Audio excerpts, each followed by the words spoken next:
You know what's not a risk because it's not shit? What is that? This podcast. And we're back.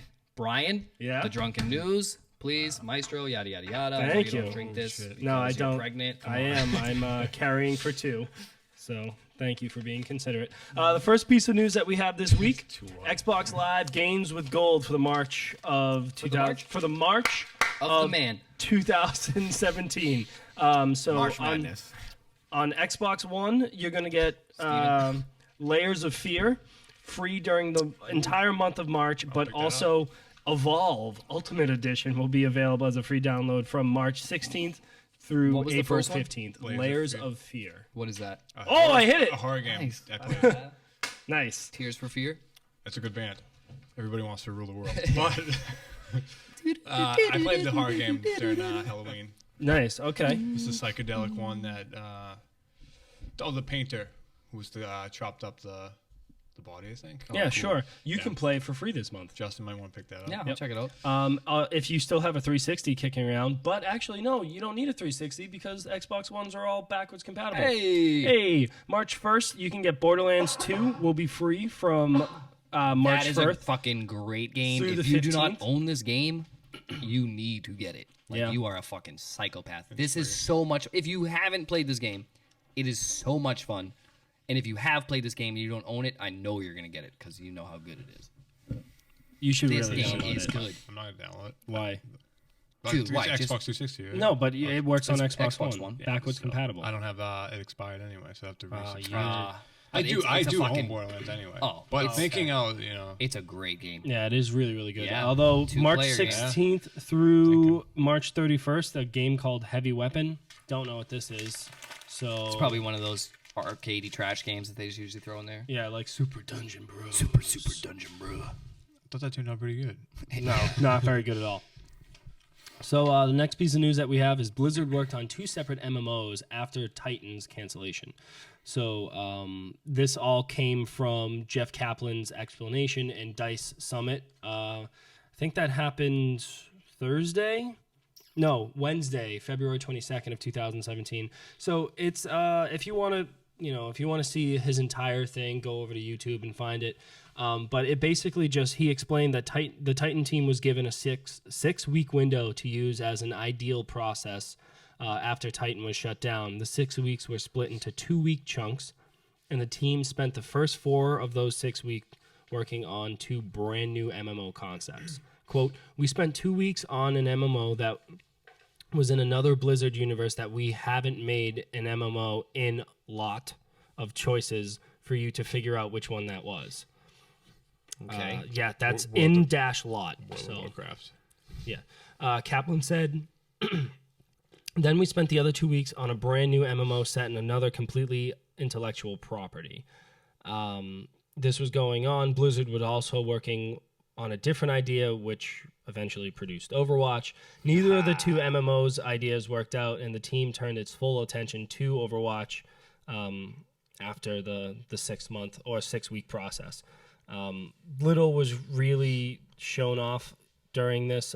He showed off a few.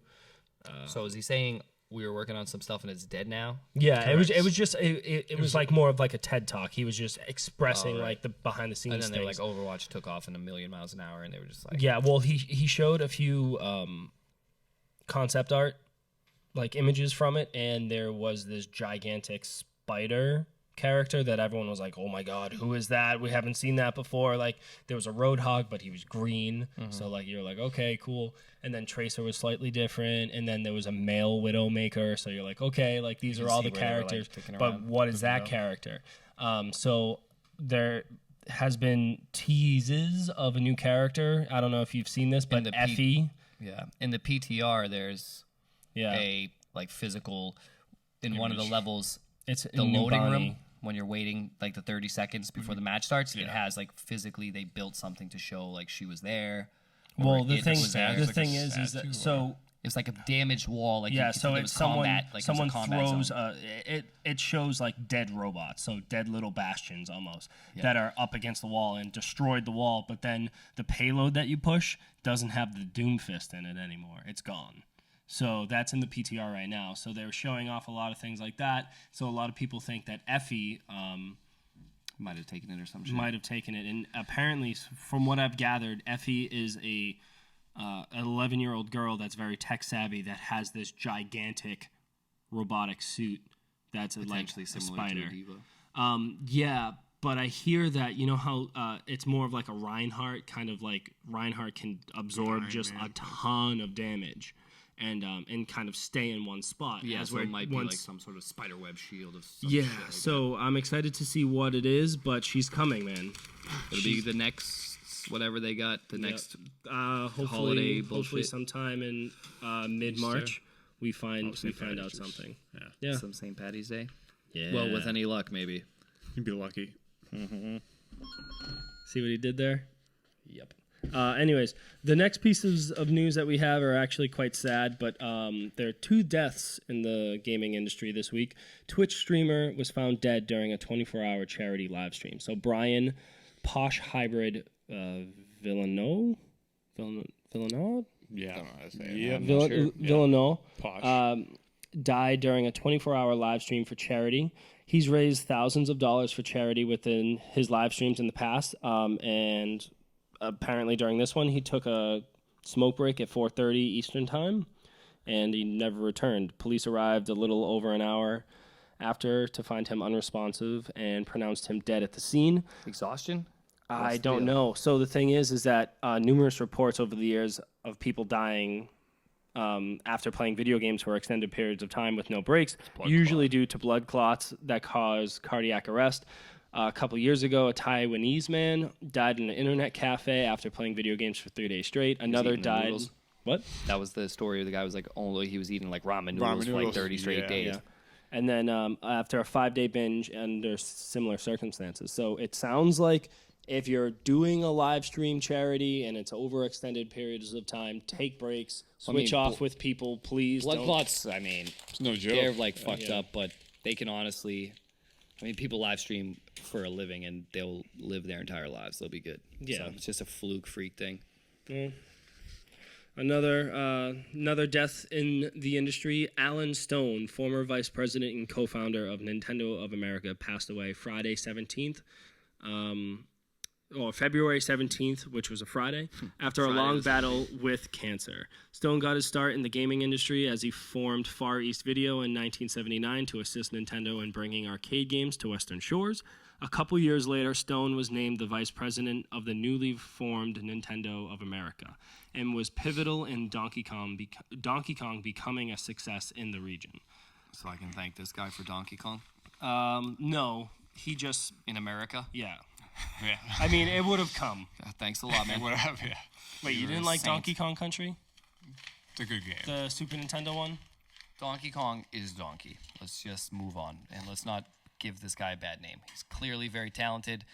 I hate Donkey Kong, but hey, apparently people like it. Yeah. Steve, you want to read the piece of news that you have over there? We got some PC gaming news. Oh, shit. With a lot of Could be up, specs and bells and whistles and Gary's words that wheelhouse. Ryan couldn't even read. But AMD launches the new Ryzen CPU on March 2nd of this year, which is Awesome. impressive. Next so Thursday. It's their first, what's that? This Thursday. Yeah. So it's their first newly designed, or I would say enthusiast CPU in the last 5 years. And all signs point to it being better than Intel. Oh, Awesome. shit. Yeah. So what, everybody's using Intel? Pretty what you're much, saying because right now? AMD hasn't had an answer for Intel's processors for about 5 years. Okay. So we got some competition. There's Switching some back and forth. competition. It's gonna match all. You know what that produces? Great products. And Yep. the CPU's Great faster products. than Intel's at 2.5 times less. Does this price. thing cost a lot of money? No, you just listen to 2.5 my times less. Oh, I'm sorry. I heard numbers and I just So- started to drift. So you should have said less money. Here's how much. I'd be like, oh better. shit. Okay, what? Better value. So this is an 8-core 16-thread processor for the top line AMD one, up against the top of the line Intel one. Well, the 8-core 16-thread Intel one. Yeah.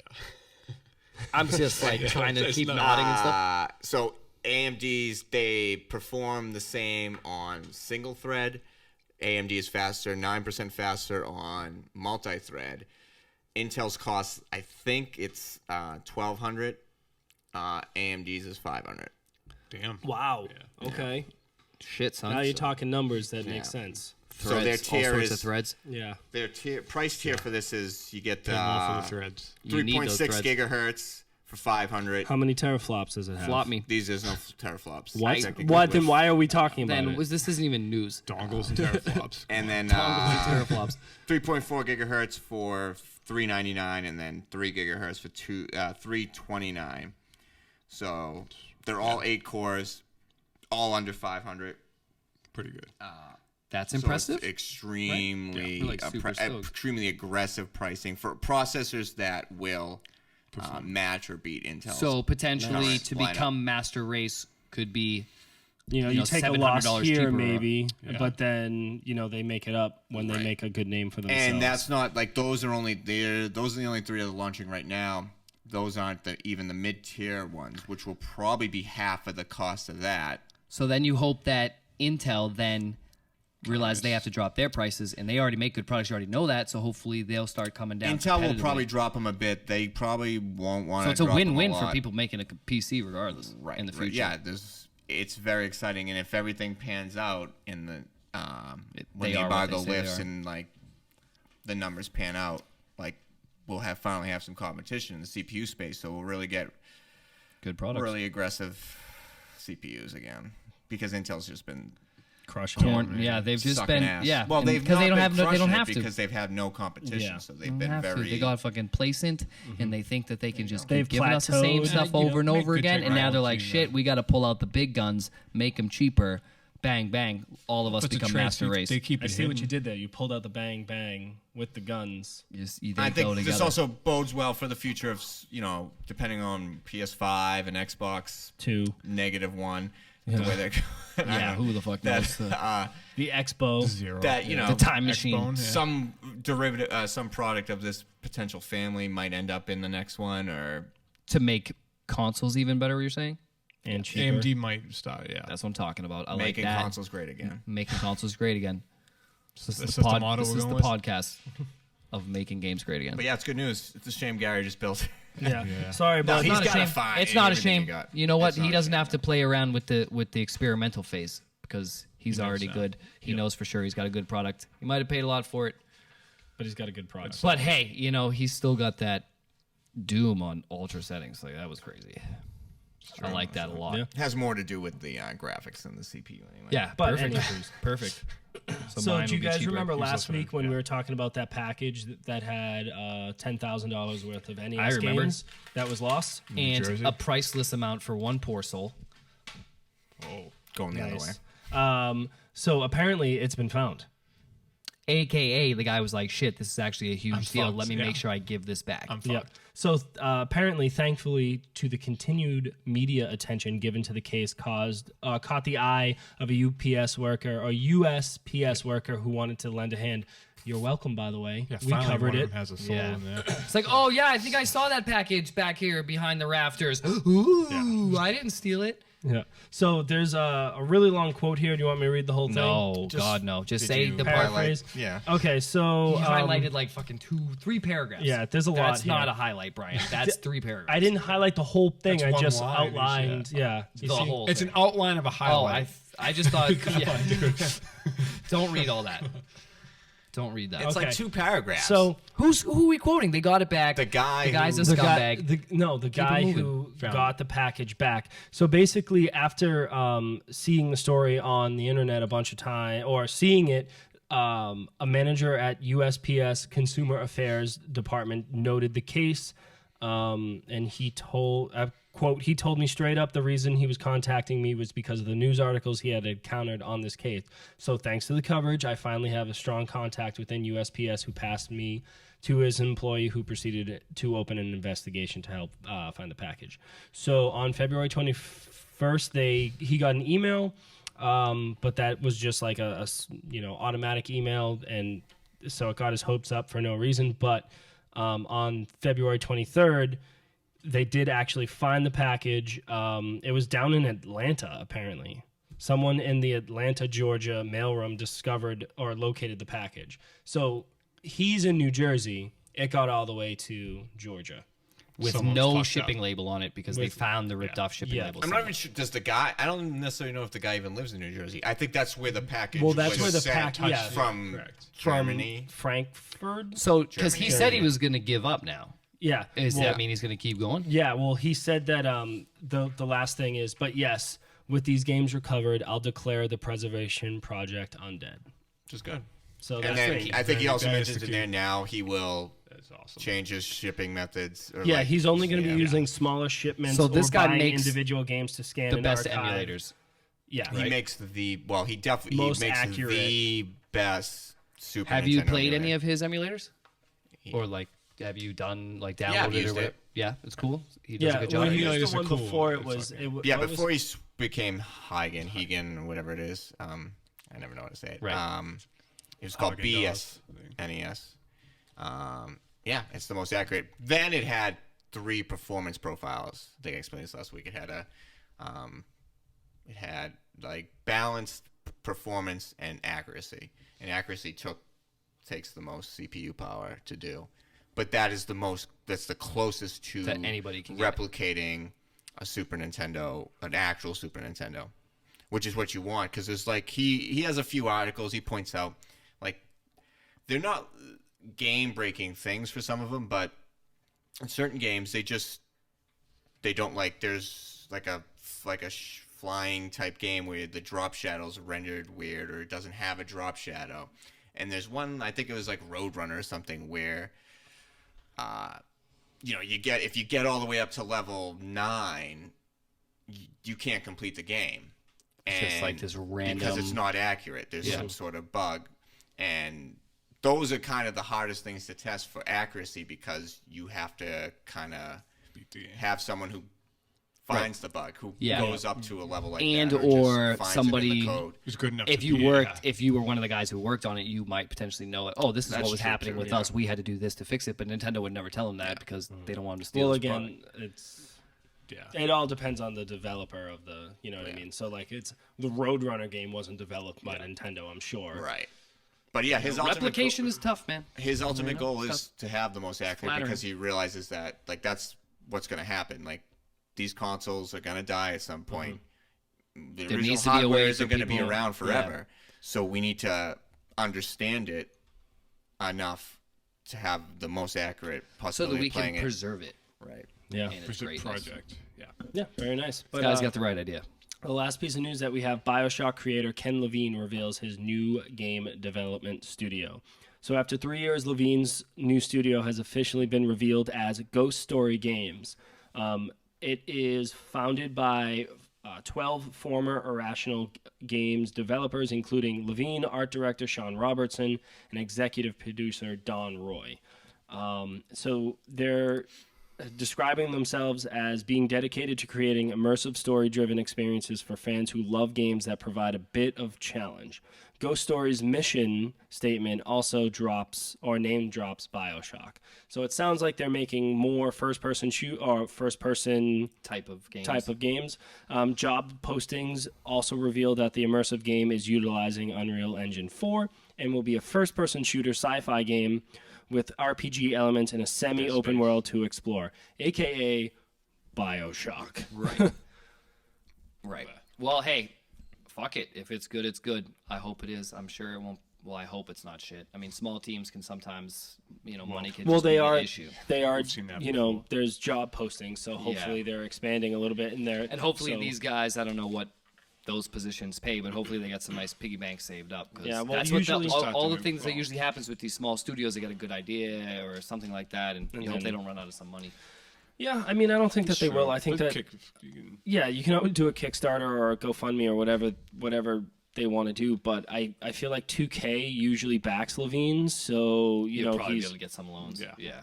He'll find a publisher that'll be able to And if publish he's the game posting that he jobs, wants. at least they got some money to throw at people. Yeah, which is so helpful. it sounds like what they did was after BioShock Infinite finished, they were like, all right, well, we're done with this. we're going to close down Irrational, and then they opened up this new studio and decided, all right, we have stuff that we want to work on. And I remember maybe about a year ago, there was a story saying of like he's working on a new title, yada yada. It sounds like they have what they want to do. Now it's time to execute. So he's like, this is what we want to do. You know, publisher A or B, C or D, whatever you want. This is what we're going to make. Would you be interested in this? Someone bid on it and went, all right, great. And now they're moving full steam ahead. Good. So they're, since 2013 or 14 when Irrational went under, it's been 3 years since we've really heard anything about them. So it sounds like they're now, working on something. And I mean, it's very far away. Yeah. Very, very far away. But still hopeful. It's good that they're still working on something. It's still, he's still working. He's back in the environment of. And if they're gonna put a small studio of people together, that they're still passionate about what they do. They didn't retire. They didn't go and join some big company who's all set and they make their repetitive. Well, there's a few people. We still people. got the passion. Let's fucking do it. Well, We did meet a few people from Irrational at the Boston Indie convention that we went to, and so which game do they have? Billy Gardner is the head, I believe, the head of Deep End Games. He was the one that was showing off Perception, the blind game. Okay, which you should go check out. That game looks fantastic. I think that's coming out later this year, but also. I can't think of it. Forest from the Molasses Flood, the Flame and the Flood. So he hooked us up with the code. Thank you. We really appreciate that. But yeah, these guys, they went on to do their own things, and it kind of shows with Perception and the Flame and the Flood. I mean, each one's pretty successful. Yes, good ideas, very good. Well, definitely good ideas. But what I was just saying was that you can see that Perception had taken elements from BioShock, that they had learned things from BioShock and implemented them in there as well. Yeah, you got to leverage your experience, man. Yeah. Leveraging experience, yeah. But that's going to be it for the Drunken News. We're going to take a quick break and come right back with what we're doing on the site, our Twitter handles, and all that jazz. So stay tuned.